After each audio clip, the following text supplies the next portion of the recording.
Can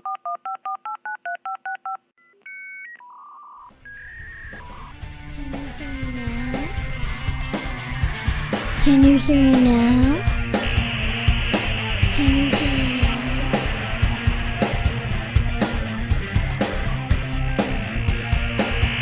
ScreamingBox Technology and Business Rundown. Welcome to the ScreamingBox Technology and Business Rundown podcast. In this month's podcast, I, Dave Erickson, and my co-host, Botond Seres, are looking to learn how to make the ultimate pitch with our guest, Glenn Rudin. Glenn is a sales and marketing consultant and a coach with extensive experience in both sales and marketing, and now specializes in breakthrough messaging, brand development, and product creation. Working for companies such as Revlon and Shiseido, Glenn has developed a business-winning sales and marketing strategies. Later, he created and sold numerous consumer products to some of the largest retailers in the world, including Walmart, Target, CVS, Macy's, and Lowe's. Today, we're going to find out how to develop a unique selling proposition and to build it into a pitch that will grow a business. So, Glenn, what did I miss? Is there anything you'd like to add to the breakthrough intro that we just did? Well, Dave, I really appreciate the introduction. I think it gives everybody a good snippet of some of the things I've been involved in over a 40-year career that I've been working in this space, and why I consider myself somewhat of an authority on how to create great messaging for businesses. So thank you, and to Botond for having me here, and looking forward to our interactions today. When you worked in corporate America, what were some of the things that you started out doing, and what were the kind of takeaways for you? Well, it's a really interesting industry. Both Revlon and Shiseido are in the in all levels of the cosmetics industry, and from a branding and a messaging and copywriting perspective, you really couldn't start in a better place, because everything there involves storytelling, right? We're trying to get men and women to part with 30, 40, 50, over $100 sometimes, and even more expensive for items like facial treatments and perfumes and colognes. And the way that that's done is by really romancing those products through the copywriting that's done for them. Because in that industry, you're either relying on packaging to be attractive so that customers will pick it up. Of course, things need to smell really good as well. And then you're relying on the people who work in the various channels of distribution, the salespeople at counters and department stores all over the world, to brush up on product knowledge about these products and help romance them to customers. And so working in that industry gave me a really good sense about how important packaging, copywriting, visual all are in terms of getting somebody to actually pick something up and really wanting to part with money for it in exchange for the imagery, the branding, the way that product feels in their hands. So it was a great place for me to really start and understand this relationship between copy, packaging, branding, and the entire sales transaction. Speaking of convincing people to part with their money, startups are a great way to do that. So many people part with vast amounts of money that way. How important would you say is messaging and branding in the overall success of a startup?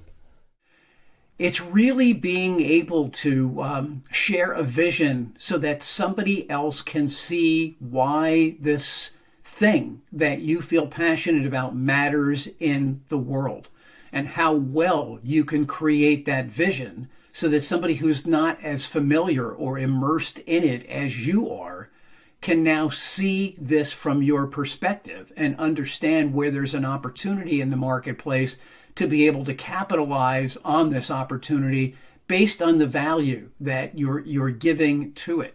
So the idea really is to be able to transfer that vision from where you see it in your mind or have it written out on paper to get somebody who's listening to you to be maybe not equally as excited, but certainly excited enough to think, wow, this is something that I can really see and I can understand why somebody would want money invested in this, and I can see where I would want to be that person who wants to be a part of this vision. So I think it's really a question of transferring that vision from what you see in your head so that somebody else can really understand what that is and be as passionate about it as you are.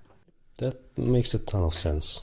And I do understand that's something I never even thought about. So, I mean, having never started a startup, I have no experience in getting any investment capital. But that's something that never came up in my mind as a roadblock. I always thought that people just get to sit down with venture capitalists and convince them why it's a great idea to invest. But indeed, there is an immeasurable value in attracting the right kind of investor instead of seeking them out. What I was originally trying to ask is how important messaging and branding is on the, let's say, sales side of startups. So attracting customers. Oh, okay. And it's a great question. And it's one that so many entrepreneurs and startup companies fail to realize, because your messaging is in essence your ticket to the show. Because if you don't have not only accurate messaging, but attractive messaging that gets somebody thinking that they want to hear more, if the messaging doesn't create engagement, you really can't get to the next level, whether it's working with investors, whether it's working with a consumer on just, a business to a consumer level. If the messaging isn't there, that doesn't give somebody the idea that they're missing out on something because they don't have it now and you're describing it, then you never really get to a place where you can scale it up, where you can actually ask for money for it. And what happens many times, Botond, is people mistake good, clean, clear messaging that resonates with messaging that is loaded with all kinds of terms or technicalities or large words or difficult concepts to explain quickly. And most people don't have the intelligence or the attention span, in spite of what we might think, to follow along. And so that messaging has got to be simple and attractive. It's got to be concise, but it's also got to be to a point where someone hears it, there's something intriguing or interesting about it, and they want more knowledge on the topic. And where most people fail is they either load that messaging up with complex ideas or thoughts, thinking that if I make this sound really technical, someone will be really impressed. And it has the opposite effect. It confuses them.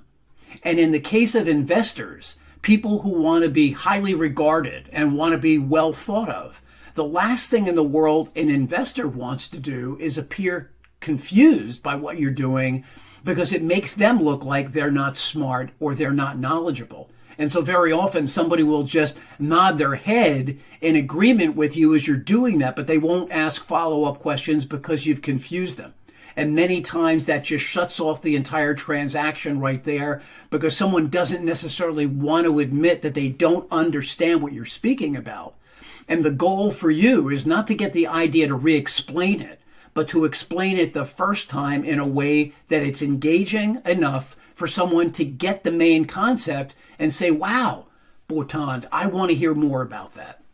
I've been through several accelerators and other things with startups, and the worst pitch decks or decks that are about what they're doing are the ones that are written by the founders who happen to be engineers who developed the product or developed the technique, and then they said, oh, well, I'm just going to make a PowerPoint about what it is, and it's literally, like a university level PhD thesis is what their PowerPoint presentation is about their product, and people just don't get it. And probably, one of the things that I learned in that experience is as a technical founder developing a technical product, you should never write your own presentations, right?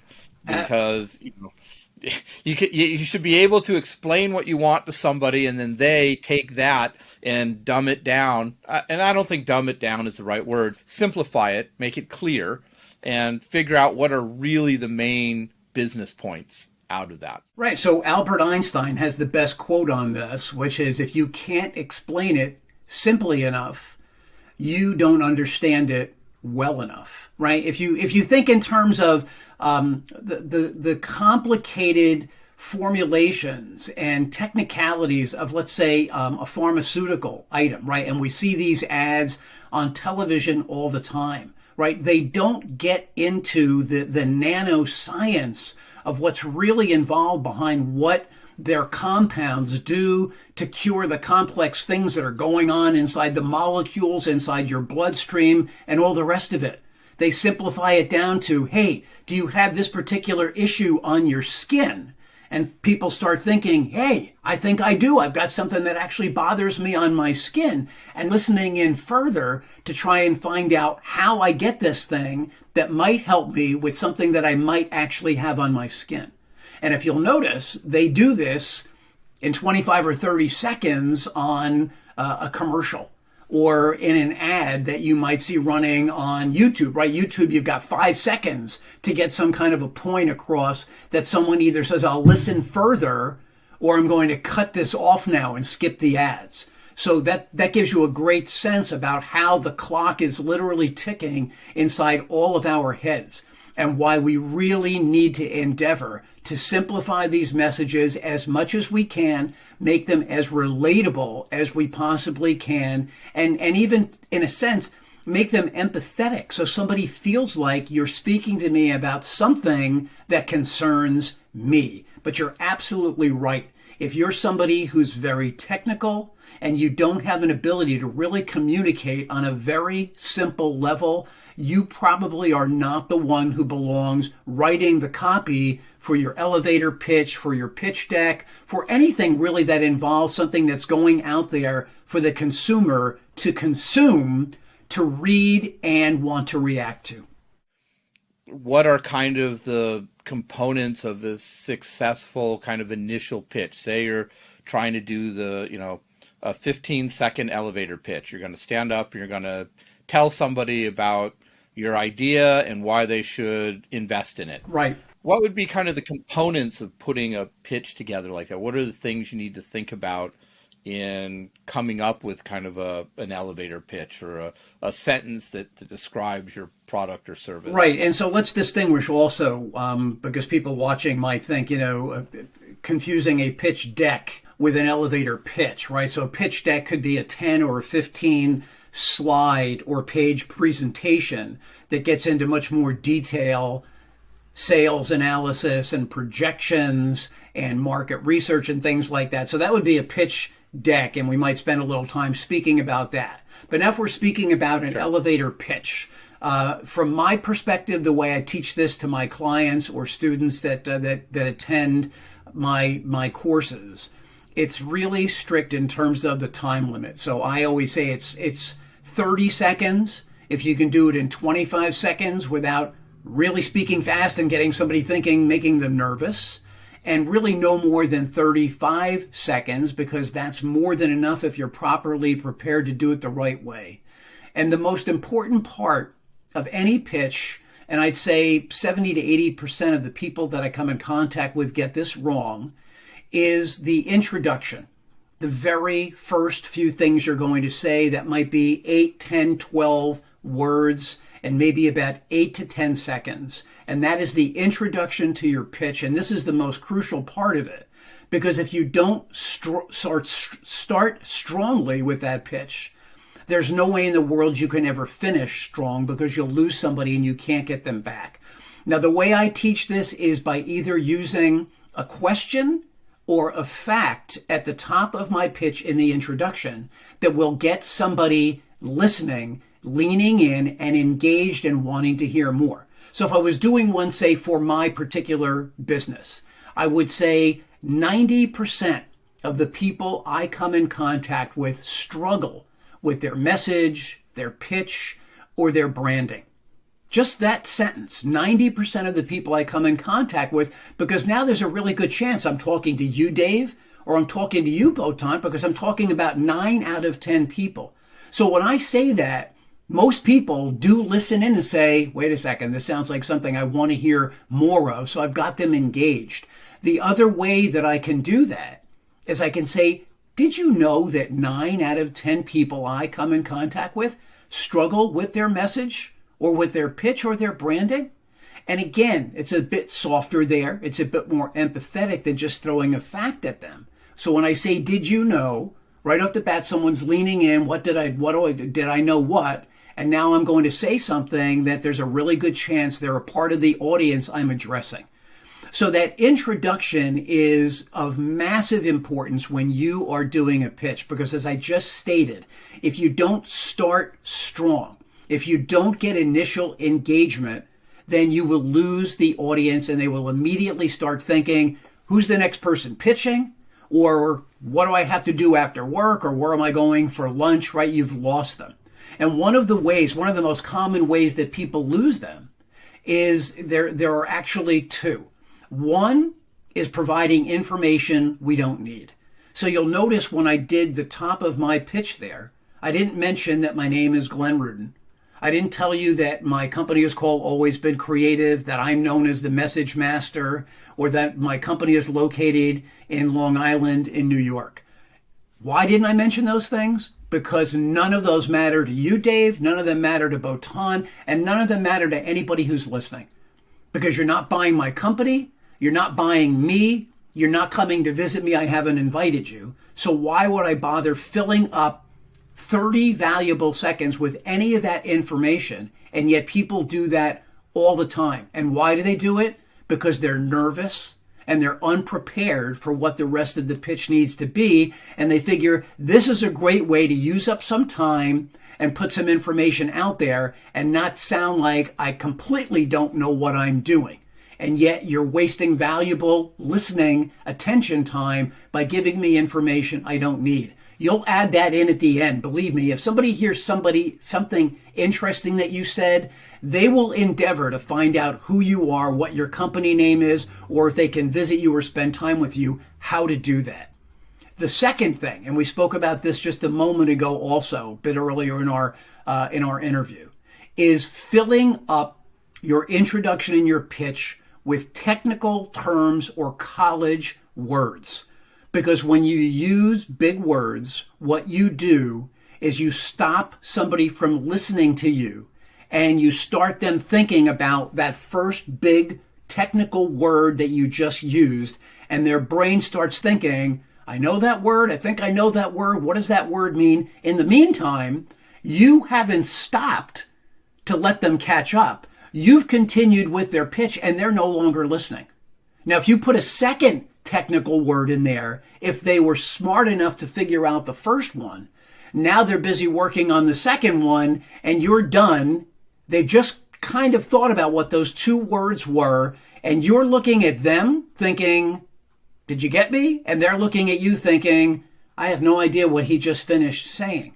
And so you completely take somebody off the track of listening to you by putting those technical terms in there. And so the advice that I give the people that I teach on this is create a pitch that is easily understood by somebody who's about 14 years old. Here in the States, Botond, we would say middle school. I don't know how you would say that where you are, but if you can address your pitch at a level of a middle school or a 14-year-old, then you know anybody working in the business world should be able to comprehend what you're speaking about. So that's some really good basics, a long-winded answer on how to get your elevator pitch started the right way.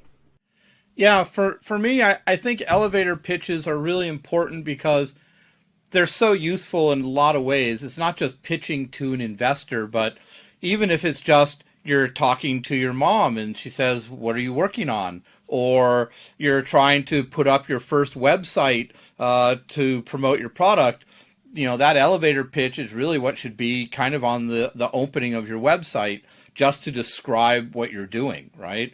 So I think people don't focus enough on the initial elevator pitch.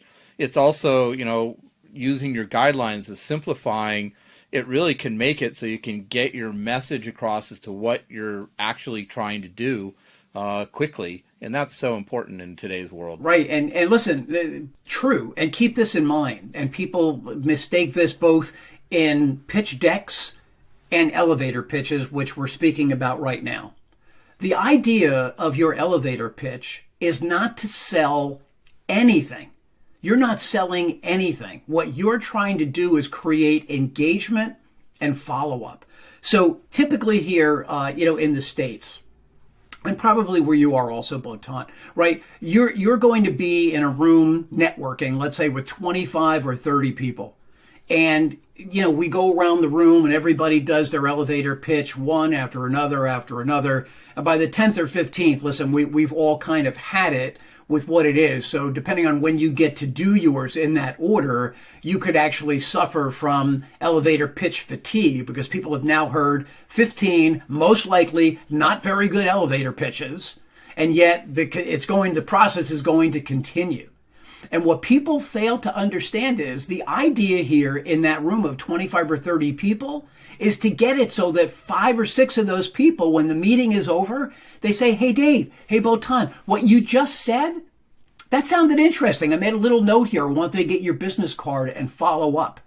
A lot of people make the mistake of thinking, I'm doing this right now, and Dave or Botond is going to follow up with me right afterward and say, how do I give you $1,000 for your course? How do I pay you to be my consultant? And that's not really the idea.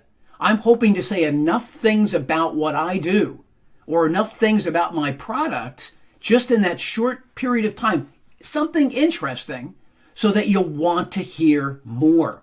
No sales, no transactions, just the idea, that was interesting. How can I get more information?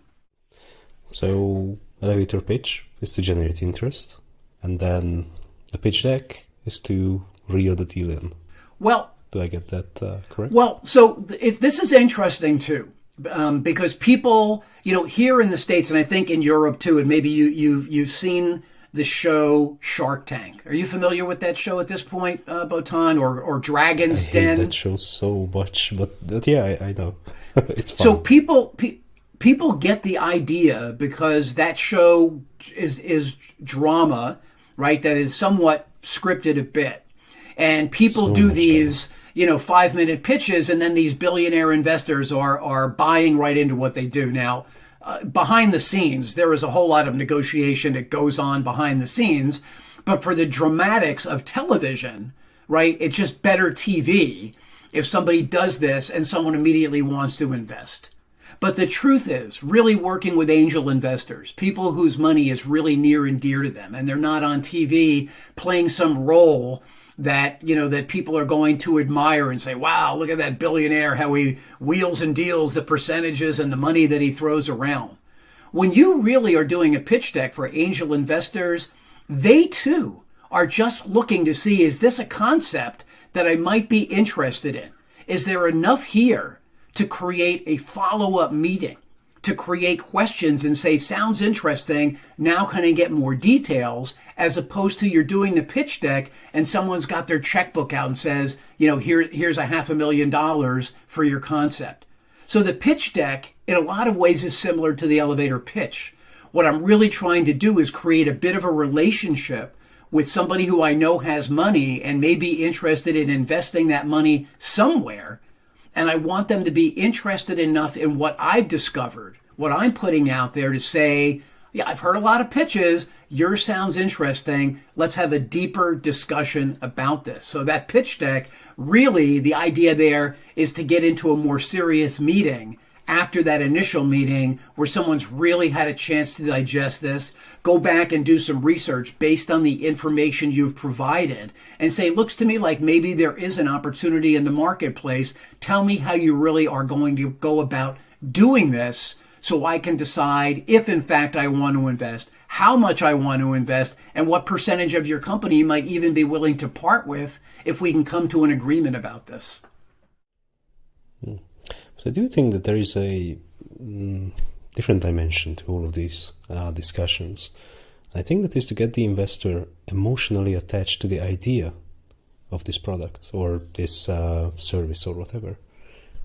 Absolutely. And one of the things I do admire about Dragon's Den. I just saw a clip a few days ago, and there was this guy who invented some life-saving device, whatever it was, but every single dragon was instantly emotionally invested, and everyone wanted a piece of the pie. And that's something that so many people neglect. They just go like, oh, this percentage, that market share, this production cost, whatever. I don't feel like that's so important. Right.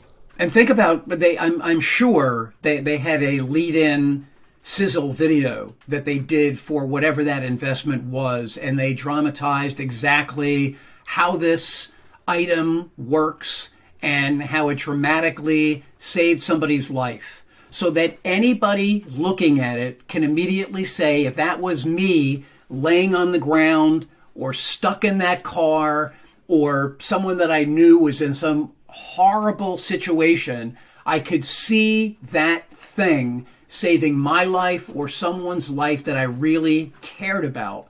And so it's creating this empathetic connection to that item to say, I could see where this has a place in my life. And if I can see where it has a place in my life and it's priced right, then I can see where it might have a place in the consumer's life in general, in the marketplace. And then somebody who's an investor like that, Botond, starts seeing the numbers adding up in their head. How can we scale this so that if it'll work for me, really simply, I understand it. Now what happens if we put $10 million worth of advertising behind this and show this to the world, and the world looks at it and says, wow, that's a small investment to make to potentially save somebody's life in this situation that we're all in all of the time. So exactly what we're speaking about. They've made a compelling video, which makes it come to life for somebody so they can now understand why this thing exists and how it's going to work for me.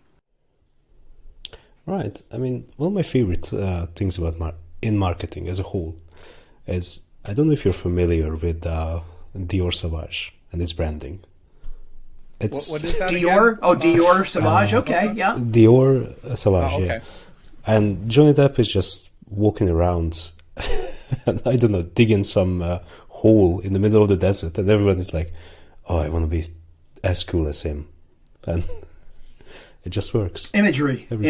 Well, interesting you brought that up. I do a weekly show on the app Clubhouse. And, one of the things that I do in my segment, I've got a segment every Friday morning, 7:30 EST here in the States, that runs for a half hour. And one of the things that I do is I talk about something that happened on this particular day in history. And I was just doing some research for my show. And it's funny you brought up an item like that, because this Friday in 1919, Coco Chanel introduced the fragrance Chanel No. 5. And the reason that's a historic fragrance. And that's a story in and of itself, right, in terms of what that all led to. She already had a fashion house and she was already doing designing, but that fragrance really cemented her in the world. And it's interesting because you talk about differentiation, which is one of the keys to a good elevator pitch, which is one of the great keys to a pitch deck. What's different about your company, your product or service than other people in the market that are already doing this? And when she came out with her fragrance, the company that actually was the fragrance house that was mixing her fragrance, the story goes that supposedly they put a bit too much formaldehyde in one of the samples, and it turned out to be the 5th sample that she tried. And this one, with all that formaldehyde, smelled much different than most of the fragrances that were available at that time, which were mainly floral or fruity, using all kinds of natural fragrance. And so all of a sudden, people put on this Chanel No. 5, and it smelled different. It smelled great, but it smelled different than the other fragrances that were available at the time. And that difference is what allowed it to stand out versus everything else that was out there. And then just, to take it and romance it a bit further. So this was the 5th sample, and she decided that she was going to launch this on the 5th day of the 5th month, May 5th. And so that's what May 5th represents for Chanel number 5. And I'm sure most women who've used that fragrance over all these, 100 plus years that it's been around have no idea why it is Chanel number 5. But that's a lot of the lure behind it and a lot of the imagery behind it. But the differentiation in terms of how that smelled versus everything else that was available on the market at that time was what allowed it to stand out. To be fair to all the women who didn't know about this story, neither did I, being a fragrance buff. Oh, okay. In a lot of ways. Interesting. I had no idea. Okay. But yeah, thanks for sharing that, Glenn. It seems like in a pitch, whether it's an elevator pitch or a pitch deck or even just copy for your website, it seems like the two of the key components are some kind of emotional connection, differentiation. What are some of the are there some other components that are important? Well, again, you can't overstate the idea of the differentiation, because you have to understand that in the world that we live in today, right? 2023. So if you're coming up with a new concept and the leg that you're standing on for that is that it's a new concept, you have to remember something. Society, the world, we've been living without whatever this is for the last 2023 years. So there's a really good chance we could probably make it a bit longer without what you're doing now. So if what you're doing is not different enough from what somebody else is doing and newness is not enough, there's probably not a good reason, right? We're all creatures of habit. Right? We all like the things we like. We use the soaps that we use. We use the colognes that, that Botond just mentioned. We drive the car brands that we drive. We buy the breakfast cereals that we buy. All of these things are habits that we have built in. And so if you come along with something new and you want us to change, we're creatures of habit. You've got to give us a great reason why we want to change something that we do now that we're already comfortable with now. And newness, some people just love newness, but for the most part, that's not enough to sustain it. So differentiation is really super, super important. And of course, listen, the key question to any of these things is why? Why does your business or product exist? Why does it matter to us? Why does it matter to the world? If you can't sit down and answer that in one quick sentence that somebody would read and understand, then you've got to go back to the drawing board and you've got to say, I've got to work on this some more so I can really tell Dave and Botond and the audience why what I'm doing matters. Why is it going to matter to anybody?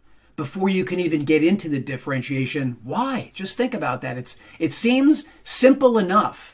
And yet most people do not take the time to really get that down on paper. So that when somebody says, how come I want what you're doing? Can you tell me why it's important?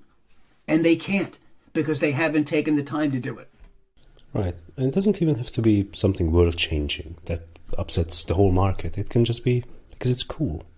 That's why you want it. That's why I want it. That's why everyone will want it. Yeah, listen.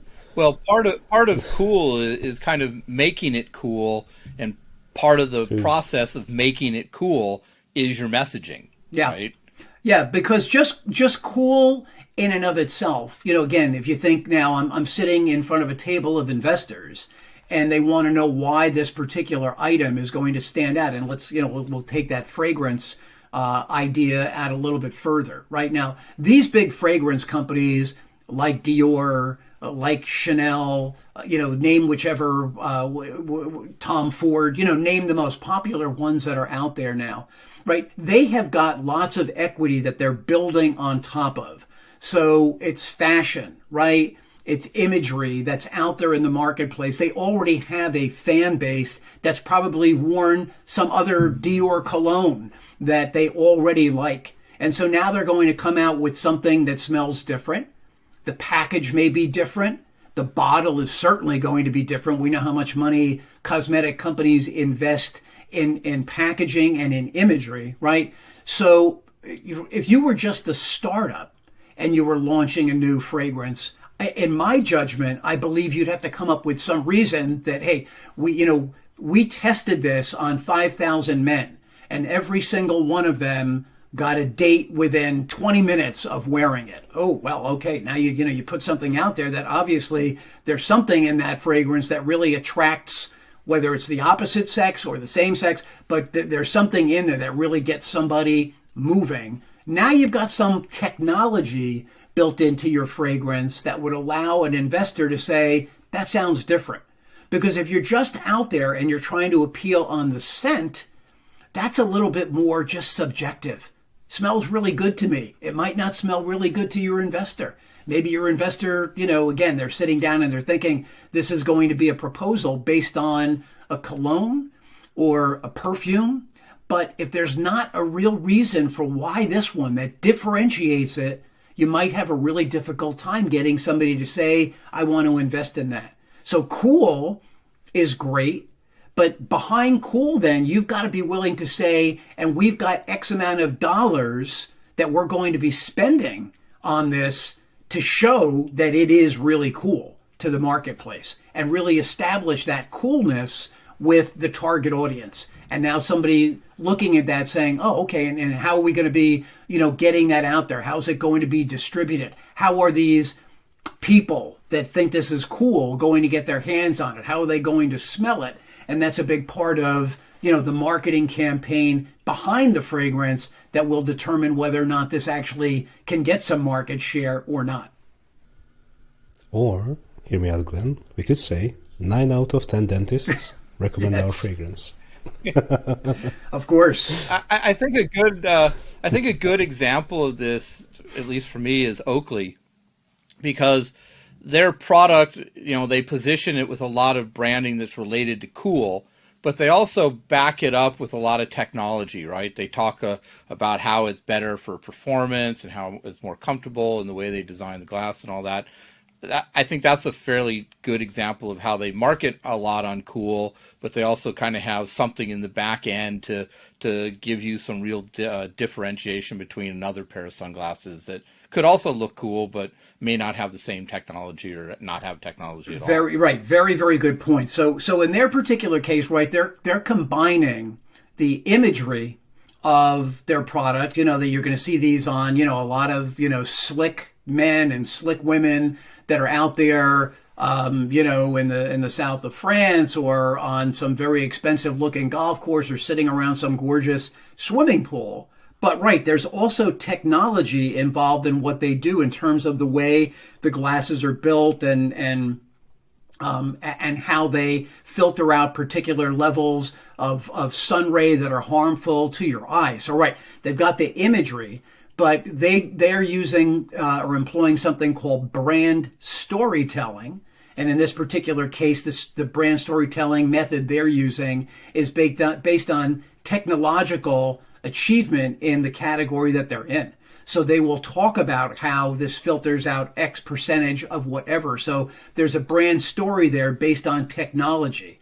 And because they've been doing this consistently over time, their fan base believes and appreciates the factual stuff that they put out there in their marketing. They already believe in it and they continue to hammer that home. And then on top of the technology, they make it look great on really good looking people. So the rest of us aspire to not only want to take advantage of the technology that's there, but they also want us all to believe that when we wear these things, we're going to look cool also. We get a lot of proposals. People come to us saying, hey, I would like to build a website.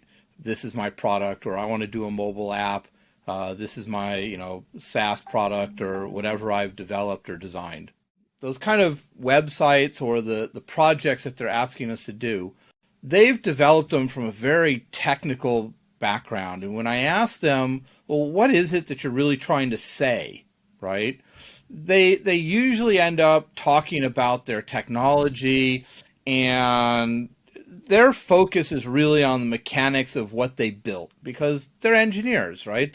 They love they built it because they love this product. They love the concept. They're trying to solve a problem. When I ask them, what problem are you solving? They may say a sentence about it and then go on with all their technology of how their technology is wonderful for this problem. I think, though, that in not just pitching, an investor, but pitching anyone or talking to anyone about your business proposal, or when you come to a development company and say, hey, I want you to build this, I think they get lost in the technology and aren't focused on why they're doing it and who they're trying to help or who their customer is. And speaking to that, I know that part of the branding, marketing, and sales process is understanding your customer or your audience, and that's probably a critical feature in any kind of presentation or pitch. Maybe you can talk a little bit about how people can kind of go about engineering or writing or putting their messaging together in relationship to their audience, and how do they figure out what their audience responds to best? Well, identifying the right audience is crucial for any messaging, right? Because, for argument's sake, if we're selling real estate for the 55 plus retirement community, but the messaging that we're putting out there is really meant to appeal to to the TikTok universe that's out there in terms of the videos and the way we're speaking and the quick cuts and things like that, that somebody who's 55 plus might not respond to. So it's really important to determine who is that person that is hearing what you are saying. And if you're, let's say you are a millennial, you're in your 30s and you're not sure exactly, but you're, you've got a real estate investment here that you're selling, and you know that you need to be selling that to people who are 55 plus, then it's really very important that, that you find some people who are in the demographic who you can actually run some of the copy by, some of the messaging by, so that you understand exactly how they are going to react to what you're doing.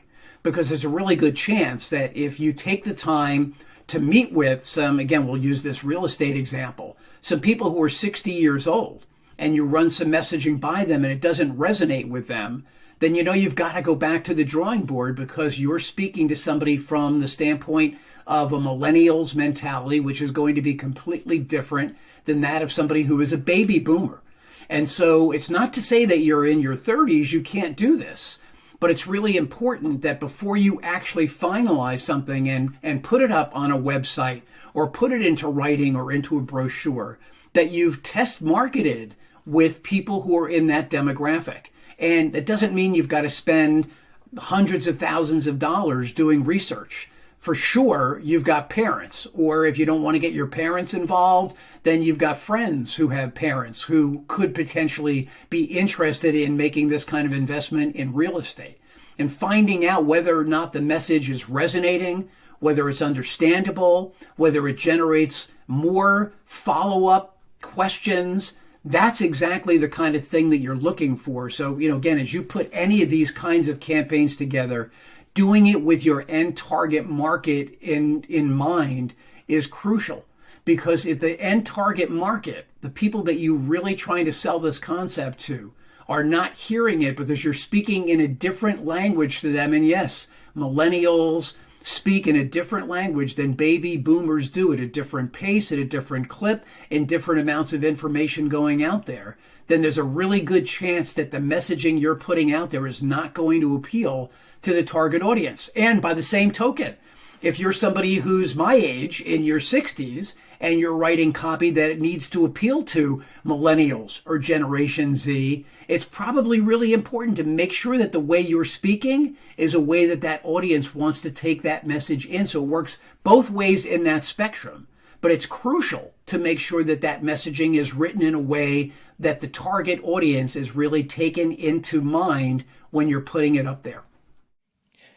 In pitching or in sales, and I don't say pitching and sales are the same thing, but in sales, you're in a sense presenting what you offer and trying to get the other person to say, yes, I would like that, right? In pitching, you're kind of doing something similar. You're presenting an idea and hoping to get someone to say, I like that enough, or I'm going to talk to you some more about it. In the past, a lot of that activity happened personally. You were meeting people personally. You were in conventions. You were in audiences. You were doing it live. And a lot of our sales and marketing strategies and techniques were developed from that. But in our current post-pandemic world, a lot of stuff happens just like this podcast, virtually, or by web, or now by TikTok or YouTube or other ways of communicating, presenting to people that people didn't necessarily have before. How has that changed the basic kind of strategies of pitching and selling? Are there things you need to kind of take into consideration doing it virtually versus live? Well, one of the big mistakes, it's a great question, and it's well taken. Look, it's opened up international opportunities that never existed before, right? I can be on a call with you or Botond where, before this technology existed, where in the world would we even run into one another anywhere in the world? It'd be virtually impossible. And so what you have to start thinking about is, what does the selling environment that you're in look like? Now, look, not that I'm caught off guard, but right, I'm doing my particular presentation right now in front of a green screen. So that's really what you see behind me. So you don't see a mess. You don't see, a lot of disorganization and chaos behind me, which is very, very important, because whatever you're selling from now, you're bringing this environment with you. One of the things that people don't understand is they start looking at the person that they're speaking to on the screen because it's much more comfortable to do that. But what you need to start doing is training yourself to actually look at your camera, make eye contact there so that somebody can see you and honestly look into your eyes and understand the sincerity that you have. You need to make sure that your audio, whether you're using, I'm using a Yeti microphone, but whatever you're using is very, very audible and understandable. And then again, here in terms of your pitch, you may even want to slow it down just a little bit in terms of the pace that you're putting it out there, so that depending on how somebody is receiving it on their end, they've got a chance to take it in, consider it, and then respond back to you. So the pacing is very important, and also giving your audience a chance to consider it, being comfortable with some of that silence, letting it sink in, and then waiting for someone to say, okay, I've got a question for you. So it's really getting practiced at the idea of looking at the camera, again, presenting your thoughts in a very succinct manner so that you're crystal clear and you're creating engagement and people listening in, and then giving them a chance to absorb what you have and then ask you some questions. But the lighting is critical. So many times people will appear where their window with the sun beaming through is behind them, and then they're completely in shadow. We can't see them.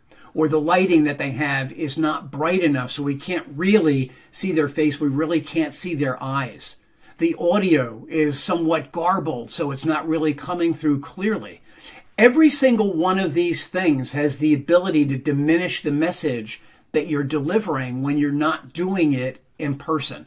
And so it's really critical that you get well practiced at how you appear on screen, how you come across on screen, and is your technology favoring everything that you're doing and allowing you to be your absolute best from that perspective. Well, I'd like to jump to another topic. One of the things that people have a hard time with or forget to do or don't do well, and maybe you can offer some tips on this. When you finish a pitch, you're usually asking for something. You're usually having some kind of call to action. Even when you're doing sales, you're trying to, you're not saying this to somebody for it to just end and then they walk away, right? You're trying to get some kind of action, but it's one of the harder things that people do. It's hard to ask somebody, well, now that you've listened to me, please do this, right? But maybe you can give some pointers or some tips on how to kind of close a pitch and how to do a call to action or ask somebody for something at the end of your pitch. I think that would be, important for people to know. Okay, and that's a great question also. And again, taking the easy way out, most people end a presentation by saying, do you have any questions? Which is probably the worst thing that you should say, because it immediately says to somebody, if you don't have questions, there's a problem. And if you've done a good enough job presenting what you're doing, there really shouldn't be any questions. And so to me, the best way to get to the answers that you're looking for would be to end your presentation with, based on what I've told you and what I know your goals are, how can we quickly, or how can we get to a place where you feel comfortable making this investment? How can we get to a place where, because we firmly establish that this is a need that you see like I see it. I can see the way you are nodding your head, that you understand the problem that this addresses. How can we take this to a next level for you so that you feel comfortable with everything that I've just explained, rather than asking questions? Or we can anticipate, if we know what some of the questions somebody might ask would be, how long does this take? Or how much money is this going to be? Or when is this actually going to get into the market? You can take the time, because very often people will be uncomfortable, especially in a group setting. It's one of the more unnerving things when someone like me is doing a public presentation or a speech, and you stop somewhere along the way. Any questions? And it's just complete silence. And because you're in this virtual world, you can't even really tell who's paying attention, who's not, because you're really focused on yourself, and there's 30 or 50 or 100 people that are on this call. And so a better way to go about it is to have some canned questions in your mind that you already know the answers to, which will make somebody feel that much more comfortable in terms of the way you're buttoning it up.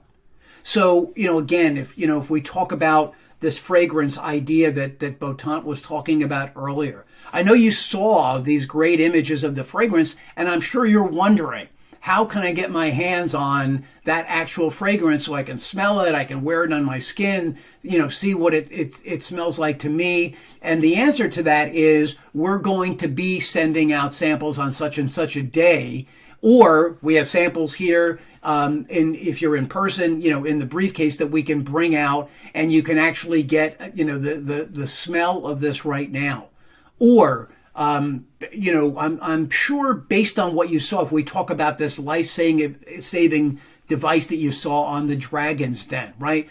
I'll bet you are wondering how in the world you could possibly see this or get this into your life. Well, we've done this, and this to make sure that a sample will be available for you to try, because we know how important this will be to you and to the world, and we don't want to let any roadblocks get in the way of stopping that. So it's really taking the time to think about, if you were the investor, what questions might you have at the end of this? How soon are you looking for the investment? How much of an investment is a minimum that you could make in this? How could I follow up with you? Think about what some of these questions are and fill in the blanks for them, so that when you're done, right, you're actually done with the presentation. Say, I know, based on the questions that you ask, that you are really interested in this investment. What can we now do to take this to the next level with you and your investors, rather than just a general, do you have any questions for me? What advice would you give to people who are just starting out to build their brand identity, their pitch deck and elevator pitches. So, of course, you could go with the classic, just do it. But, I mean, if you have something very specific that people don't even think about in general. Well, the thing that I see, it's a great question, because the thing that I see more often than not is somebody who has a great idea here, but they haven't put it down on paper, they haven't shared it with anybody. And what you have to realize is the longer you sit on something that you think is a great idea, right? There's 3 billion people on the planet. And I'm not saying they're all thinking about whatever you're thinking about, but there's a really good chance if there's some new mousetrap that you have in your mind that you think is going to be a better way of catching mice, the longer it sits here than gets on a piece of paper and you start speaking about it or start doing something about it, it will never happen. And so people are frozen by the fear of not knowing what to do. So for me, the first thing to do is put it on paper. The second thing to do is find somebody, whether it's somebody like me that's worked in product development, that's worked in marketing and sales and messaging and branding. Find somebody that you can take, and people like me do free consultation calls all the time where people will get in touch and they'll start speaking about something. I had somebody just about a month ago who came to me, and her idea, not that it was a bad one, was a new character that she wanted the Disney company to create a movie property around and market. And I said, listen, this is a really noble idea, and I have no idea who the character is. I did not look at it, but I said, you can go right to the Disney website, and the first thing that they'll tell you is we don't take submissions from people that we don't know, because we don't want to get into legal hassle somewhere down the road if we happen to come up with something that looks similar to what you think your particular new character was. And so I will say, I'll land the plane on this, Botond. If you've got a good idea, take action, do something with it. If it's not something you're comfortable creating or doing, find somebody who can help you bring this thing to life on paper. Talk about it in ways that either it's a good idea or it's not a good idea, or you haven't done enough research and there's something just like that that's already out there in the marketplace. But don't keep it locked up here, because nobody can do anything with it if you're the only one who knows something about it. That honestly goes about so many things that people recommend. One of the first things many people recommend is keep it locked up. Don't share. Somebody will steal your idea immediately. But Glenn, you said something that I truly do believe in. If you have a great idea, just share. Because someone might help you make it a reality. I mean, it's important to know who you're sharing it with, right? There are people out there who will be only too happy to steal your idea. I've certainly seen my share of that in my career. But there's a lot of really good people out there, too, who are only too willing to help, to lend a hand to some extent, and at least give you the confidence of knowing this is something really worth pursuing, keep going after it, or this one might not be your best one, but I'm impressed by the fact that you're thinking that way. Keep thinking about what else might be out there in terms of opportunities. But certainly you can't do anything with it if it's just locked up inside your head, Botond, for sure. Getting to meet people, getting a feel for who good people are, and then trusting them with your concepts and ideas so that you get feedback. That's just always a positive thing. It helps make business go through. And that kind of leads me to the next point.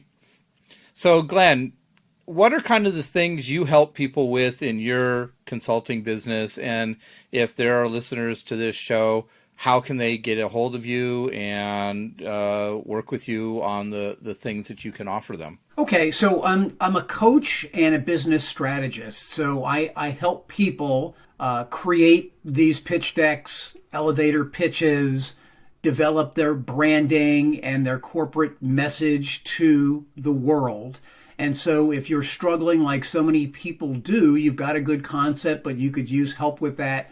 These are the kinds of things that I specialize in, and helping people understand the strategy of what it's going to take to get this idea developed, understood, and marketed. These are all things that I've worked on throughout my career, both in startups and then working inside large companies like Revlon and Shiseido that we mentioned earlier. I'm super easy to get a hold of. My company's website is alwaysbeencreative.com. Right on my homepage, there's a spot there where you can book a free 30-minute call with me. There's no cost, no obligation. We'll just get to know one another and create a deeper connection as human beings, which I love. You can find me on the LinkedIn platform. To the best of my knowledge, I'm the only Glenn with 2 N's, Rudin on LinkedIn. You can find me on Instagram. That's Glenn_Rudin_message_master. And you can just write to me directly, Glenn with 2 N's at alwaysbeencreative.com. I answer every email and letter that I get. And anybody who books time with me knows that a half hour usually turns into a lot more quality time than that, which really gives somebody a good idea about whether or not they're on the right track or they really might need to change course. And so I welcome any of your listeners, anybody who's hearing this, to get in touch with me. I'd love to get to know what your idea is, and if there are ways to work with me. I'm going to be actually launching my first group training sometime probably in the middle of May. So if individual one-on-one coaching isn't right for you, there might be an opportunity there for you to be, inexpensively in a weekly class with me where we actually get to interact with one another as well. So all those ways, and I appreciate your asking. And listen, I appreciate so much meeting the two of you and getting to know the two of you a bit more here, and look forward to connecting to the two of you down the road. And I thank you so much for the opportunity to provide this interview space for me. Well, it was wonderful for us. We learned a lot and got a better understanding as well. And we'll obviously put all of your contact information in our descriptions on either our YouTube channel or our podcasting outlets, so people can get a hold of you quickly. All right. Well, Glenn, thank you so much. And to our listeners, in a month, we'll have another ScreamingBox Technology and Business Rundown podcast. And until then, happy trails and stay healthy. Thank you very much for taking this journey with us. Join us for our next exciting exploration of technology and business in the first week of every month. Please help us by subscribing, liking, and following us on whichever platform you're listening to or watching us on. We hope you enjoyed this podcast, and please let us know any subjects or topics you would like us to discuss in our next podcast by leaving a message for us in the comment sections or sending us a Twitter DM. Till next month, please stay happy and healthy.